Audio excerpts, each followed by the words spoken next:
नगर निगम सरोजनी नगर पर लगाया शिक्षक ने आरोप। बिना नोटिस दिए सरोजनी नगर निगम ने तुड़वा दिए मोहनलालगंज तहसील अंतर्गत आने वाली जमीन पर लगे खंभे। पीड़ित शिक्षक ने मामले की शिकायत उच्च अधिकारियों से करते हुए लगाई न्याय की गुहार। पीड़ित शिक्षक वेद प्रकाश ने बताया कि उसकी जमीन सरथुआ गाटा संख्या 603 जो कि मोहनलालगंज तहसील अंतर्गत आता है, जो सरोजनी नगर तहसील से जुड़ा है, परंतु बिना उसकी जानकारी की सरोजनी नगर निगम टीम द्वारा उसकी जमीन पर जेसीबी चलाकर उसके खंभे तोड़ दिए गए हैं। रेड क्राइम न्यूज से संवाददाता अशोक मिश्रा। क्या नाम है सर आपका और क्या समस्या है आपकी? हमारा नाम वेद प्रकाश है।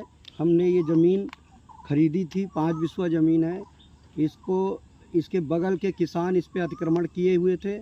हमने इसकी सीमा निर्धारण हेतु जिला अधिकारी महोदय को हमने एक एप्लीकेशन दी कि हम दोनों का विवाद जो है वो आपस में सुलझ जाए। हमने जा कर के इसे जिलाधिकारी वहाँ से ऑर्डर कराया। जिलाधिकारी महोदय ने आरआई मोहनलालगंज, आरआई सरोजनी नगर को ऑर्डर किया। सिवई और सरथुआ के लेखपाल की और पुलिस की उस उपस्थिति में ये पुलिस थाना अंसल के अंतर्गत ये कार्रवाई करवाई गई पुलिस की उपस्थिति अभी में। क्या समस्या है? और अभी इस समय नगर निगम की टीम के द्वारा ये हमारा लगभग आधा भाग हमारे खंभे और उसमें जाली और तार लगा हुआ था, जिसे जेसीबी के द्वारा तोड़ दिया गया है, जबकि वो नगर निगम सीमा के अंतर्गत नहीं आता है। और जो नगर निगम के सीमा के अंतर्गत आता है वो हमारे बॉर्डर पे है, उसके तहत हमारा गिरा दिया, जो कि मोहनलालगंज तहसील में आता है, जिसका गाटा संख्या 603 है। इस प्रकार से हमारे साथ बहुत ही अन्याय किया गया। बिना नापे सरथुआ गांव की ज़मीन जो मोहनलालगंज के अंतर्गत आता है, जिसका गाटा संख्या 603 है, जो हमारे नाम बाकायदा नगर निगम द्वारा जो कार्रवाई की गई तो उसकी कोई नोटिस दी गई? कोई नोटिस नहीं दी गई। हम लोग यहाँ थे भी नहीं, हम सरकारी सेवा में हैं, हम अपने ऑफिस में थे, हम लोगों को मालूम ही नहीं पड़ा।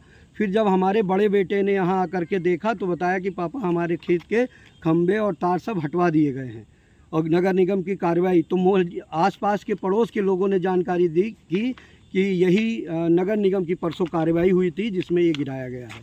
यही मुझे जानकारी। अभी आने पर हम वहाँ पर आकर के हमने देखा तो वाकई में हमारे 5 खंभे आगे पीछे के गिरे हुए हैं और हमारी ज़मीन पर दूसरे लोग अपना कब्जा सो करने का प्रयास कर रहे हैं। आगे कुछ कार्रवाई क्या करवाना चाहते हैं? आगे हम अनुरोध करेंगे कि इसकी उच्च अधिकारियों के द्वारा जांच कराकर और जो हमारी रिपोर्ट पूर्व में सीमा निर्धारण की है उसको लेते हुए, उसको देखते हुए हमारी ज़मीन को हमको पुनः जैसे खंभे और वो लगे थे उन्हें लगवा के देने का कष्ट करें। अगर त्रुटिवश उन्होंने किया है और अगर जानबूझ करके किया है, किसी की मिलीभगत से किया है, तो कृपया हमें न्याय दिलवाने का कष्ट करें। धन्यवाद।